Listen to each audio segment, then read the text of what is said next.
Halo, Assalamualaikum warahmatullahi wabarakatuh. Selamat siang, malam, maupun pagi teman-teman semuanya. Ketemu lagi dengan saya Aslan Lutfi, yang pada kesempatan kali ini kita akan sharing-sharing bersama, khususnya terkait bagaimana debat sendiri. Masih pada tema debat ya. Nah, pada kesempatan kali ini kita mau ngomongin apa sih?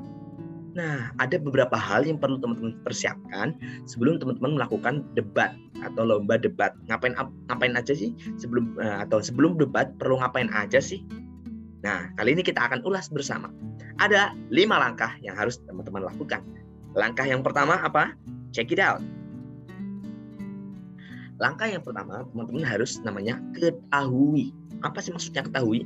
Ketahui di sini adalah teman-teman harus tahu tema utama perdebatan pada ajang lomba yang teman-teman akan ikuti ya. Jadi kan biasanya banyak tuh tema-tema perlombaan. Ada tema, kadang ada debat hukum, debat Islam, debat politik, debat pendidikan, dan macam-macam. Bahkan ada yang debat umum yang secara umum temanya luas, mencakup beberapa tema. Nah, jadi teman-teman harus ketahui dulu ya apa tema utama pada perdebatan itu ya. Jikalau memang teman-teman merasa itu relevan ya, itu akan lebih menambah nilai tambah lagi dan lebih penguasaan materinya lebih bagus lagi. Nah, selanjutnya teman-teman harus ketahui bagaimana syarat dan prosedur pendaftaran. Ya, biasanya di situ akan tertera untuk kategori SMA kah, mahasiswa kah, atau untuk umum. Nah, seperti itu. Kemudian prosedurnya bagaimana? Apakah melalui proses seleksi esai? Apakah perlu di sini ya target peserta, kemudian timelinenya, kemudian apakah perlu hanya mendaftar saja, atau mungkin ada seleksi atau bikin video, kemudian nanti dari video diseleksi. Maka teman-teman harus tahu prosedurnya ya, dan timelinenya di sini, kapan pendaftarannya, registrasi awal gelombang 1, gelombang 2, dan pengumumannya kapan, finalnya kapan, atau bagian technical meetingnya kapan. Teman-teman harus ketahui dulu. Kemudian ketahui juga lombanya berbayar atau tidak. Kemudian kalau sudah lolos, apakah nanti ada biaya tambahan untuk registrasi atau ulang di sana gitu, dan sebagainya. Dan jenisnya nanti apakah debat tersebut online atau offline, teman-teman harus benar-benar mencermati hal tersebut. Oke, next. Selanjutnya apa? Pelajari. Apa yang perlu dipelajari? Nah, setelah udah tahu nih di pamfletnya ya, teman-teman nanti bisa baca pamfletnya atau caption. Biasanya saya cari di beberapa akun Instagram sih, dulu di Facebook, dan lebih masifnya kalau saya di Instagram, karena memang ya secara posternya ada, kemudian captionnya juga bisa dibaca. Nah, kemudian untuk link-linknya juga kadang bisa diklik lewat bio gitu. Nah, pelajari apa? Selanjutnya kalau memang sudah tertarik, kayaknya cocok deh, yaudah kita download buku panduannya. Nah, kemudian kita pelajari peraturan yang tertuang pada buku panduan terkait apa sih sistem debatnya, menggunakan apa, British, kemudian Asia atau Australian. Nah, jadi sistem debatnya harus dipelajari. Kemudian bagaimana juri-jurinya, di situ tertuang tidak gitu, apakah memang dari akademisi atau memang praktisi debaters ya, atau mungkin dari praktisi lain dan sebagainya, atau ahli-ahli lain.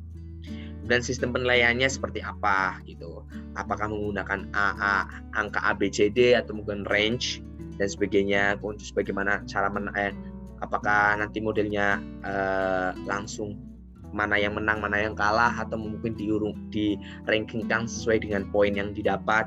Makanya teman-teman perlu pelajari itu. Setelah itu teman-teman kalau sudah pelajari secara keseluruhan, secara komprehensif, teman-teman catat poin-poin yang memang kurang jelas ya, yang dirasa teman-teman masih bingung nih, masih kurang pas, masih menimbulkan ambiguitas ya, atau mungkin teman-teman masih ada keraguan.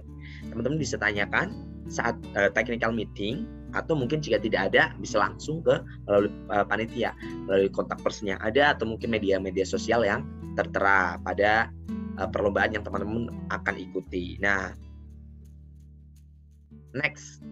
Nah, yang nomor 3, setelah udah TM dan sebagainya, nah nanti teman-teman harus pahami apa? Memahami dan memberahmosi dengan baiknya. Biasanya nih, ketika technical meeting, H-3, H-1, atau H-1 bahkan, kadang diberikan beberapa pilihan mosi. Nah, jadi teman-teman nanti biasanya berikan mosi terlebih dahulu sesuai dengan tema utamanya, cuma hukum maka mosinya akan berkaitan dengan hukum dan sebagainya. Nah, yang mana dari mosi itu teman-teman pahami dan bedah mosi dengan baik. Ya, teman-teman mau tahu cara membedah mosi yang baik, tonton video aku sebelumnya nih. Nah, di sini ada video semacam sharing-sharing bersama beberapa teman yang mana membedah mosi secara komprehensif. Kemudian jika sudah ditentukan maka bedah mosi baik sisinya. Kemudian cara membedahnya kalau memang sudah ada, teman-teman juga harus melihat dari sisi pro atau government maupun dari sisi kontra atau opposition ya. Harus membuat perbandingan di mana pro, di mana kontranya ya, sehingga bisa diperbandingkan antara pro dan kontranya dan bisa saling menyambung. Nah, seperti itu. Jadi dan poin-poin apa yang perlu disampaikan, data-data apa yang perlu diungkapkan perlu dibedah secara detail. Nah, jika memang mosinya memang belum diberikan, mungkin karena impromptu dan lain sebagainya, itu kan memang mekanisme dari panitia masing-masing ya. Setiap ajang perlombaan itu ya punya ciri khas masing-masing, peraturan masing-masing, meskipun secara umumnya debat seperti ini, namun juga dikembalikan ke kebijakan masing-masing panitia penyelenggara. Nah, jika belum, maka pelajari isu-isu yang terkait yang sedang boom. Jadi isu-isu terkait hukum yang sedang boom, mungkin RUU apa, atau isu-isu pendidikan terkait perubahan kurikulum atau sistem zonasi dan sebagainya. Jadi teman-teman harus mempelajari isu-isu yang sedang boom, yang kemungkinan memang memiliki peluang besar untuk dijadikan mosi nanti pada hari H perdebatan. Oke, next, what's next? Ya, selanjutnya ada bagi. Ya, teman-teman kalau sudah pelajari atau sudah ya mempelajari terkait panduannya, maka teman-teman harus bagi. Ya, belum bagi, teman-teman pelajari dulu nih bagaimana untuk memahami tugas masing-masing pembicara ya. Jadi mau tahu seperti apa tugas pembicara, teman-teman bisa lihat video aku sebelumnya. Nah, di situ ada tugas-tugas pembicara. Nah, tapi di situ baru membahas tentang Asia Parliamentary. Nanti mungkin di next video aku bahas terkait sistem debat yang lain. Nah, selanjutnya bagi teman-teman yang sudah tahu tugas masing-masing bicara, maka selanjutnya adalah membagi peran masing-masing anggota tim. Siapa yang cocok untuk pembicara 1, 2, dan 3, ya dilihat dari perannya, kemudian mungkin dari segi penguasaannya dan sebagainya.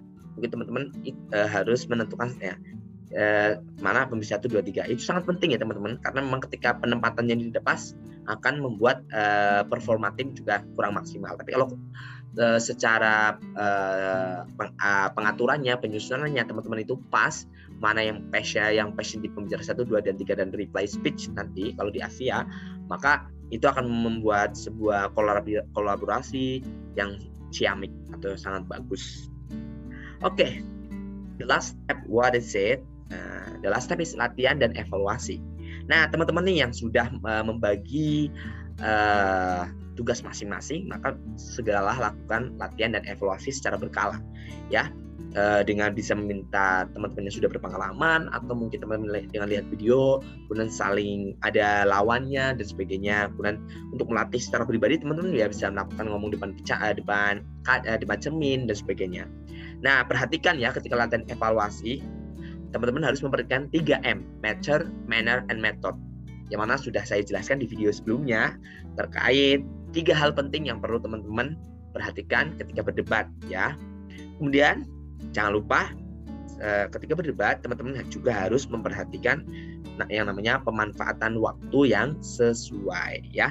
Jadi pemanfaatan waktu juga diperhatikan ketika debat. Ketika teman-teman bisa memanfaatkan waktu secara maksimal, bisa interupsi dan sebagainya secara maksimal, maka itu juga akan mendapatkan nilai yang maksimal dan sesuai juga. Oke.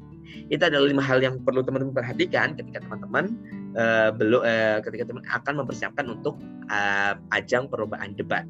So, bagi teman-teman yang ingin bertanya atau ingin aku ingin video-video selanjutnya, silahkan komen di bawah ya. Tunggu di next video. Thank you very much for your attention. Ya. Thank you, matur nuwun. Ya. Syukur ederim. Don't forget to like, share, and subscribe. See you next time. Bye. Assalamualaikum warahmatullahi wabarakatuh.